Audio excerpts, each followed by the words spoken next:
Assalamualaikum warahmatullahi wabarakatuh. Selamat datang kembali di channel Penghuni Surga. Di sini kami akan menjelaskan tentang 7 keutamaan hafal Al-Quran dalam Islam. Sebelumnya, bagi yang belum subscribe silahkan di-subscribe terlebih dahulu, dan jangan lupa nyalakan lonceng notifikasinya. Jika menurut Anda video kami bermanfaat, silakan share ke seluruh sosial media yang Anda miliki. 7 keutamaan hafal Al-Quran dalam Islam. Banyak muslim yang kini berbondong-bondong menghafal Al-Quran. Pemandangan murajaah, mengulang hafalan, di berbagai masjid dan berbagai lembaga tahfiz dan pesantren menjadi pemandangan yang jamak saat ini. Semakin banyak muslim yang sadar keutamaan menghafal Al-Quran. Agar Anda tambah termotivasi, berikut ini beberapa keutamaan menghafal Al-Quran yang harus Anda ingat. Tapi sebelumnya, simaklah himbauan berikut ini. 1. Digelari sebagai keluarga Al-Quran. Penghafal Al-Quran digelari sebagai sahabat keluarga Al-Quran, dalam bahasa Arab dikenal sebagai sahibul Quran. Namun apakah semua penghafal Al-Quran termasuk dalam kategori tersebut?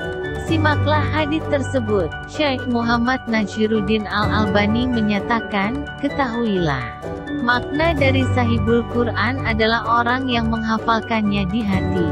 Berdasarkan sabda Nabi Shallallahu Alaihi Wasallam, hendaknya yang mengimami sebuah kaum adalah yang paling akrab terhadap kitabullah, maksudnya yang paling hafal. Maka derajat surga yang didapatkan seseorang itu tergantung pada banyak hafalan Al-Qur'annya di dunia, bukan pada banyak bacaannya, sebagaimana disangka oleh sebagian orang. Maka di sini kita ketahui keutamaan yang besar bagi pada penghafal Al-Qur'an. Namun dengan syarat ia menghafalkan Al-Qur'an untuk mengharap wajah Allah Tabaraka wa Ta'ala. Bukan untuk tujuan dunia atau harta. Silsilah As-Sahihah 5/281. 2. Diutamakan sebagai imam salat. Seseorang yang akan menjadi imam salat diutamakan adalah orang yang menetap di wilayah tersebut sebagaimana hadits Nabi Shallallahu Alaihi Wasallam. Janganlah seorang maju menjadi imam salat di tempat kekuasaan orang lain. Dan janganlah duduk di rumah orang lain di kursi khusus milik orang tersebut, kecuali diizinkan olehnya. Hari Muslim No. 673. Selain orang yang mukim, maka sebaiknya diutamakan orang yang alim. Paling banyak hafalan Al-Qur'annya, bahkan jika orang ini bukanlah imam ratib tetap. Akan tetapi, penunjukan hafiz yang tidak mukim sebagai imam harus seizin imam tetap. 3. Diutamakan sebagai pemimpin. Dilansir dari Konsultasi Syariah, simaklah kisah berikut ini. Kisah ini menunjukkan keutamaan penghafal Al-Quran sebagai pemimpin jika ia sanggup mengembannya. Walau ia adalah mantan budak sekalipun. Ketika Umar radhiyallahu anhu menjadi khalifah, beliau menunjuk Nafi bin Abdul Harits untuk menjadi gubernur di Mekah. Suatu ketika, Umar bertemu Nafi di daerah Asfan. "Siapa yang menggantikanmu di Mekah?" tanya Umar. "Ibnu Abza," jawab Nafi. "Siapa Ibnu Abza?" tanya Umar. "Salah satu mantan budak di Mekah," jawab Nafi. "Mantan budak kamu jadikan sebagai pemimpin?" tanya Umar. "Dia hafal Al-Quran, dan paham tentang ilmu faraid," jawab Nafi. Kemudian Umar mengatakan, bahwa Nabi Shallallahu Alaihi Wasallam pernah bersabda, "Sesungguhnya Allah mengangkat sebagian kaum berkat kitab ini Al-Quran, dan Allah menghinakan kaum yang lain, juga karena Al-Quran." Hari Ahmad 237 dan Muslim 1934. 4. Diutamakan ketika wafatnya. Tak hanya dalam urusan dunia, dalam urusan akhirat pun, seorang penghafal Al-Quran akan didahulukan. Saat pengurusan jenazah dalam sebuah kematian massal seperti perang, disunahkan untuk mendahulukan pengurusan jenazah orang yang paling banyak hafalannya. Dari Jabir bin Abdillah radhiyallahu anhuma, Nabi Shallallahu alaihi wasallam menggabungkan 2 jenazah Uhud dalam satu kain kafan. Setiap hendak memakamkan, beliau tanya, "Siapa yang paling banyak hafalan Qur'annya?" Kemudian Nabi Shallallahu alaihi wasallam memposisikan yang paling banyak hafalannya di posisi paling dekat dengan lahat.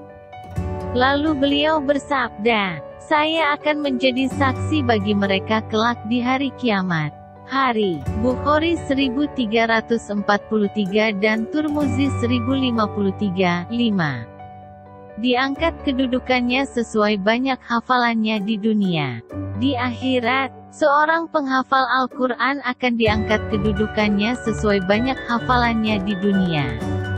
Hal ini sesuai dengan hadits Nabi, dari Abdullah bin Amr radhiyallahu anhuma. Nabi Shallallahu alaihi wasallam bersabda, ditawarkan kepada penghafal Al-Quran, baca dan naiklah ke tingkat berikutnya. Baca dengan tartil sebagaimana dulu kamu mentartilkan Al-Quran ketika di dunia. Karena kedudukanmu di surga setingkat dengan banyaknya ayat yang kamu hafal. Hari Abu Daud 1466, Tirmidzi 3162 dan disahihkan Al-Albani. 6. Dimintai syafaat langsung oleh Al-Quran. Salah satu kehormatan nan tak terhingga bagi seorang hafiz adalah Al-Quran sendiri yang memintakan syafaat langsung untuknya. Dari Abu Umamah Al-Bahili radhiyallahu anhu, Nabi Shallallahu alaihi wasallam bersabda, "Rajinlah membaca Al-Quran, karena dia akan menjadi syafaat bagi penghafalnya di hari kiamat." Hari Muslim 1910. 7. Dimahkotai di akhirat, untuk dirinya dan orang tuanya. Keutamaan yang diperoleh seorang hafiz tak hanya diperoleh dirinya, tapi juga keluarganya sebagaimana dijelaskan 2 hadits berikut ini. Dari Buraidah radhiyallahu anhu, Nabi Shallallahu alaihi wasallam bersabda, "Siapa yang menghafal Al-Quran, mengkajinya dan mengamalkannya, maka Allah akan memberikan mahkota bagi kedua orang tuanya dari cahaya yang terangnya seperti matahari. Dan kedua orang tuanya akan diberi 2 pakaian yang tidak bisa dinilai dengan dunia." Kemudian kedua orang tuanya bertanya, "Mengapa saya sampai diberi pakaian semacam ini?" Lalu disampaikan kepadanya, "Disebabkan anakmu telah mengamalkan Al-Quran." Hari Hakim 1/756 dan dihasankan Al-Albani. Demikian penjelasan tentang 7 keutamaan hafal Al-Quran dalam Islam. Terima kasih sudah menyimak video ini hingga akhir. Semoga bermanfaat bagi kita semua. Sampai jumpa di video selanjutnya. Wassalamualaikum warahmatullahi wabarakatuh.